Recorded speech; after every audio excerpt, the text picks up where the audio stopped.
MBBS in North America. 32 లక్షలకే MBBS. ప్రపంచవ్యాప్తంగా గుర్తింపున్న degree. Recent గా actually ఇందాక మాట్లాడుతున్నప్పుడు నెక్స్ట్ అదే పాయింట్ అని అన్నాను చూసావా, ఒక బాధ ఉన్నప్పుడు మనాలి తీసుకుని వెళ్ళింది అన్నప్పుడు నాకు తెలియదు అసలు బేసిక్ గా. నాకు అసలు ఇలా ఇలా అయ్యింది, ఇలా అంచుకి ఇలా ఒక ఎంగేజ్మెంట్ అయ్యి ఇలా బ్రేక్ అయింది అనే విషయం నాకు అసలు తెలీదు, నిజంగా తెలీదు. నువ్వు నాకు పరిచయమైన 1 year దాకా కూడా తెలియదు నాకు. రీసెంట్ గా నేను చూసినప్పుడు బ్రేక్ అవ్వడం ఏంటి, ఇది షాక్ షేక్ అయిపోయా.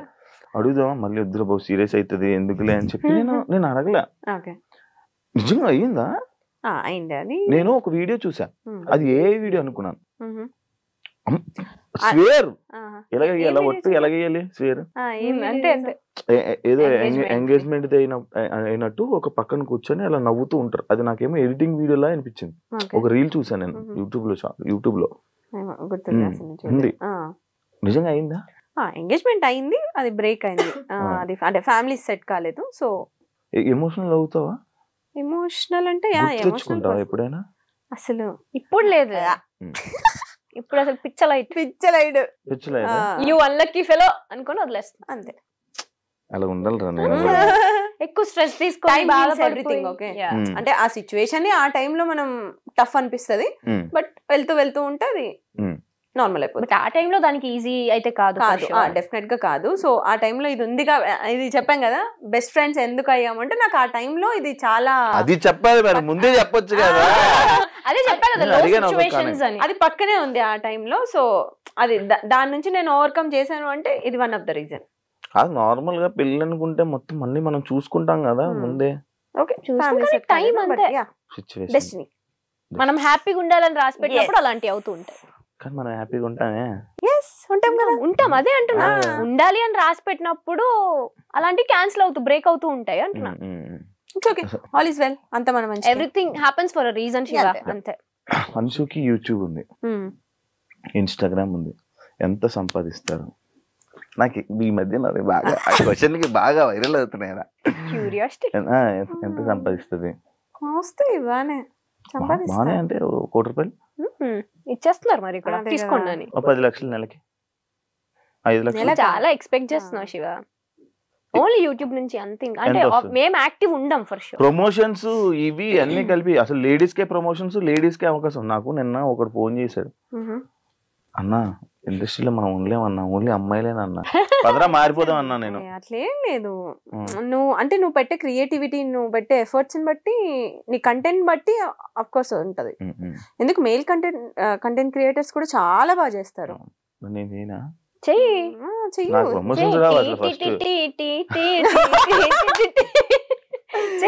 చేస్తూ ఉంటే వస్తాయి. నీలో అంత టాలెంట్ ఉంది, తొక్కేసుకుంటున్నావు నిన్ను నువ్వే. హోస్టింగ్ దగ్గర ఆగొద్దు, వెళ్ళాలి, మల్టీ టాస్కింగ్ చెయ్యాలి. జీవితం అంతా ద్రవడిపోతుంది, తీసుకోవాలి నువ్వే, ఇంకా ఆప్షన్ లేదు. ఎంత వస్తాయి? ఓకే అంటే పర్టికులర్ గా ఇంత అమౌంట్ అని ఏం ఉండదు. నెలకి నాకు సీరియల్స్ నుంచి అక్కడి నుంచి నాకేమొద్దు, యూట్యూబ్ నుంచి ఇన్స్టాగ్రామ్. ఇప్పుడైతే లేదు, ఒకప్పుడు వచ్చేది 4 lakhs వరకు. ఇప్పుడు ప్రెసెంట్ అసలు లేదు యూట్యూబ్, అస్సలు లేదు. ఎందుకు ఆఫీసర్ యూట్యూబ్ ఇద్దరు? ఇంట్రెస్ట్ లేదు. ఎంతసేపు మా పర్సనల్ లైఫ్ ఏం చూపిస్తాం చెప్పు? అలా ఏంటి మరి, అంటే ఎంతసేపు మా పర్సనల్ లైఫ్ చూపించాలి? జనాలకు కూడా బోర్ కొడుతుంది చూసి అవే వీడియోస్. మా పర్సనల్ లైఫ్ మొత్తం ఉంటది మా యూట్యూబ్ ఛానల్లో. ఇంకా కొత్తగా చూపించడానికి ఏముంటది? అంటే మేము డే టు డే ఏం చేస్తున్నాం, ఎక్కడ ఉన్నాం, ఇవన్నీ. మేము మహా అయితే ఫ్యామిలీతో ఉంటాం, లేదంటే ట్రిప్ లో ఉంటాం, అవన్నీ చూస్తారు వాళ్ళు. ఇంకేం చూపిస్తాం? ఇంకా కొత్తగా ఏమన్నా మా పెళ్ళి అయితే ఏమన్నా అప్పుడు కొత్త లైఫ్ కాబట్టి తెలియదు. పెళ్ళి అయినప్పుడు వీడియో పెడతారు, పెళ్లి వీడియో కోసం వెయిట్ చేయండి. నేను కూడా వెయిట్ చేస్తాను. అంశు నేను స్టార్టింగ్ 70 రూపాయలు అని చెప్పి చెప్పేవాడి. ఇప్పుడు ఎంత రోజు ఆదాయం? ఇప్పుడు ఎంత మంత్లీ ఆదాయం? ఏంటి 70 రూపాయలు? నేను ఫస్ట్ పర్ డే అంతే 70 రూపీస్ కి వర్క్ చేశాను. ఇప్పుడు పక్కన ఒక 4 సున్నాలు పర్ డే చెప్పమంటారు. 5 సున్నాలు 70 4 సున్నాలు ఉంటది ఒక్కొక్కసారి. అంటే ఎవ్రీడే ఉంటదని చెప్పను. బ్రాండ్స్ కూడా ఎవ్రీడే రావు. వినరా, నా బ్రాండ్స్ ఏం అనలేదు నేను. అప్పుడు 70 రూపాయలు, ఇప్పుడు ఎంత? అదే చెప్తున్నా అంటే మ్యాథ్స్ లో వీక్ ఎన్ని సున్నాలు కావాలని అని పెట్టుకో నువ్వే బెటర్ అది. సరే లైక్ ఇప్పుడు మనం మంచి సరదాగా ఒక గేమ్స్ లోకి వెళ్ళిపోతాం. చాలా మంచి నీ షోలో గేమ్స్ కూడా ఉంటాయా? ఈ మధ్య క్రియేటివ్ గా ట్రూత్ ఆర్ డేర్ లాంటివి కాదు కదా. కార్డ్స్ తీసి ఇచ్చేవాడిని అలా అయితే. క్వశ్చన్ ఏంటంటే ఫోన్ లో ఎక్కువ టైం స్పెండ్ చేస్తారా, మిర్రర్ ముందు ఎక్కువ టైం స్పెండ్ చేస్తారా? ఎవరికి క్వశ్చన్? ఇద్దరు చెప్తారు. ఫోన్ లోనే phone phone phone phone phone mirror. అమ్మాయిలు అంటే మిర్రర్ కదా, మిర్రర్ అంటే అమ్మాయి. మేము అమ్మాయిలకున్న క్వాలిటీస్ మాకేం పెద్ద ఎక్కువ ఇప్పుడు అర్థం మీ ఆన్సర్లు. అమ్మో అంటే పోస్ట్లు పెట్టాలి, ఎడిటింగ్ చేయాలి, ఇవన్నీ ఉంటాయి కదా. సో నెక్స్ట్ ఏం రీల్స్ చేయాలి. నేను ఇందాక వచ్చినప్పుడు నేను చూస్తున్నాను ఇద్దరు ఫోన్లు పెట్టి ఒకటే గెలిగేస్తున్నారు. అసలు ఏం ఊరికే రీల్స్ చూస్తున్నాం. ఆడియో రాకన్నా రీల్స్ మధ్యలో డిస్టర్బెన్స్ రావద్దు కదా నీ షో మధ్యలో, అందుకని సైలెంట్ లో పెట్టి ఇంట్లో వాళ్ళకి మెసేజ్ చేయొద్దు అని చెప్పి అలా. ఫుడ్ మీరు పట్టుకుంటా నేను కొట్టుకుంటా. ఎలాంటి అబ్బాయిలు చూస్తే క్రష్ ఫీలింగ్ వస్తుంది? నాకు ఫస్ట్ అబ్బాయి స్మైల్ అబ్జర్వ్ చేస్తా.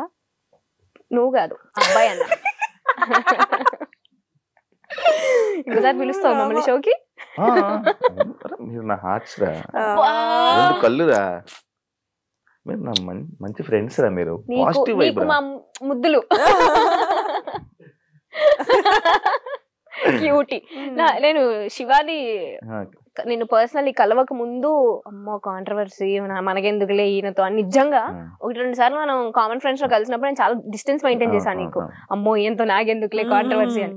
తర్వాత నీతో మాట్లాడిన తర్వాత నేను ఏంట్రా ఇంత డ్రాస్టిక్ చేంజ్ శివాకి, అక్కడ కనిపించే శివ ఏంటి, ఇక్కడ రియల్ లో ఉండే శివ ఏంటి అని. ఈయన పేరు కూడా స్వీటు అని ఉంటది. ఇది ఫస్ట్ పర్సన్ పిలిచేది అలా స్వీటు. నిజంగానే యు ఆర్ సచ్ స్వీట్.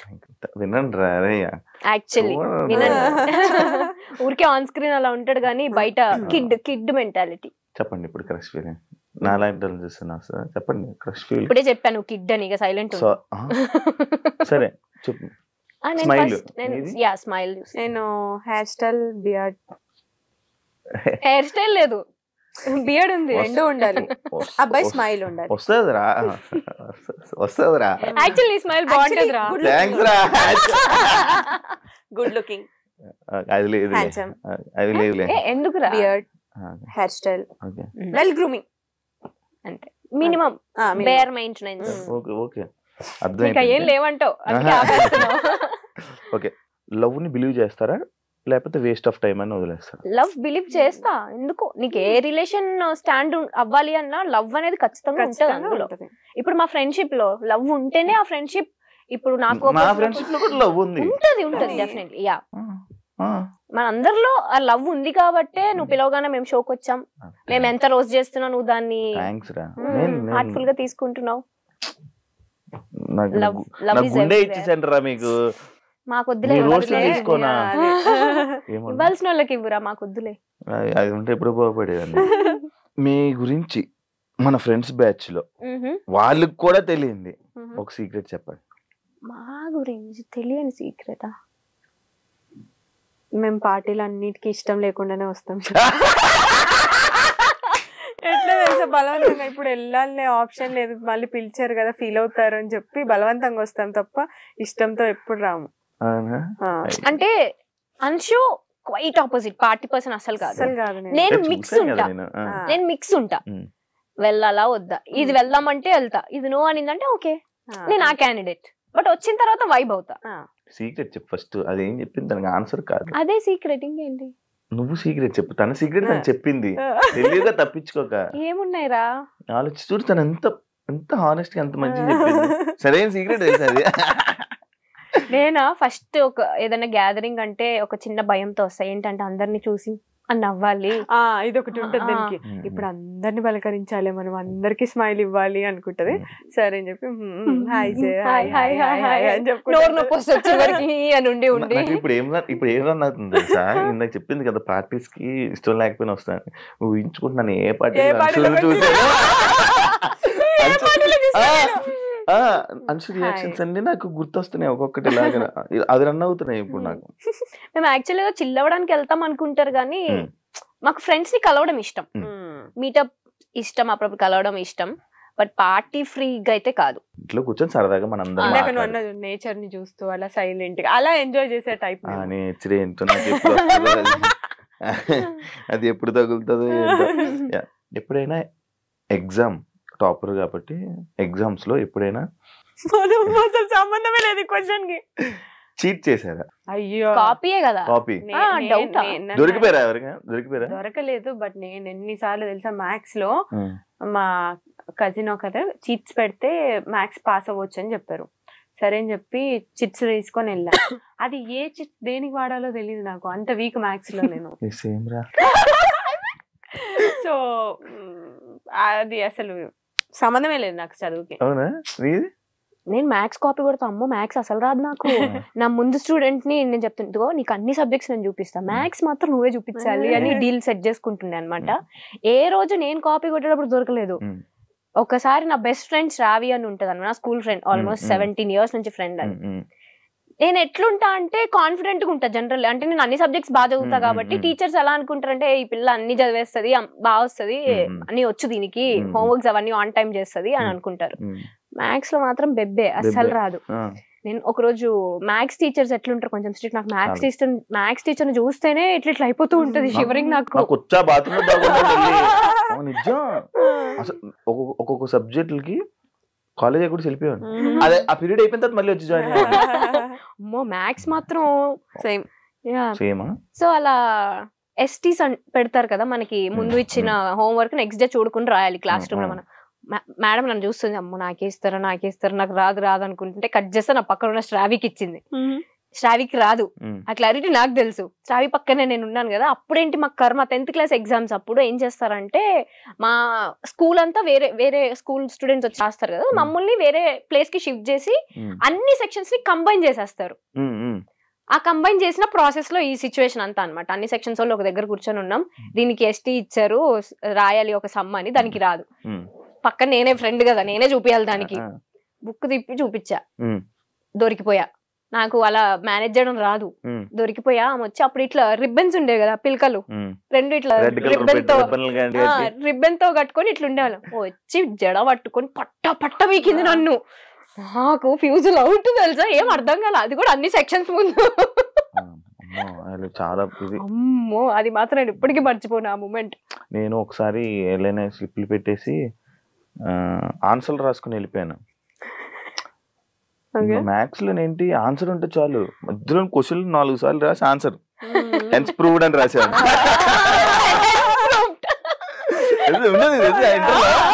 అంతా ఒకటి రాసేవాడిని, ఫార్ములాని గుర్తెచ్చుకోండి, దీనికి ఏ ఫార్ములా వాడాలి, ఏదో అది కూడా మనం బిగ్ బాస్ లో దొరికిపోయింది. అంత రాసి ఏదో క్వశ్చన్ తీసుకుని వచ్చి రాసేసి హెన్స్ ప్రూవ్ 2 లైన్స్ రాసి దానికి బాగా హైలైట్ చేసి కానీ పాస్ అయ్యాను రా. ఆన్సర్లన్నీ కనుక్కోవడం, ఎవరి దగ్గర అడగడం, లేకపోతే ఇవి బిట్స్ అదొకటి. నేనేం చేస్తాను తెలుసా, సమ్ గుర్తుంటుంది, దానికి ఆన్సర్ గుర్తుంటుంది, మధ్యలో స్టెప్లన్నీ ఎగ్గొట్టేస్తా, ఏదేదో రాస్తా, లాస్ట్ కి ఆన్సర్ అది సేమ్ ఆన్సర్ రాసి వదిలేస్తా. హెన్స్ ప్రూవ్డ్ సాధ్యం అది. ఇప్పుడు ఇది relationships and flirty types the points అన్నమాట.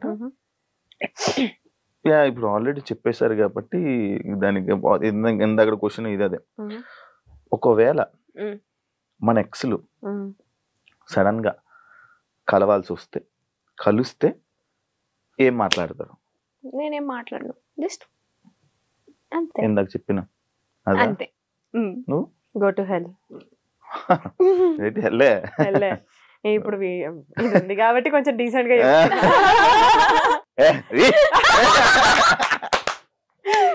అదేనా? సూపర్. నేను కూడా అంతే, ఎందుకంటే మన పక్కన ఏదైతే జరుగుతాం కదా.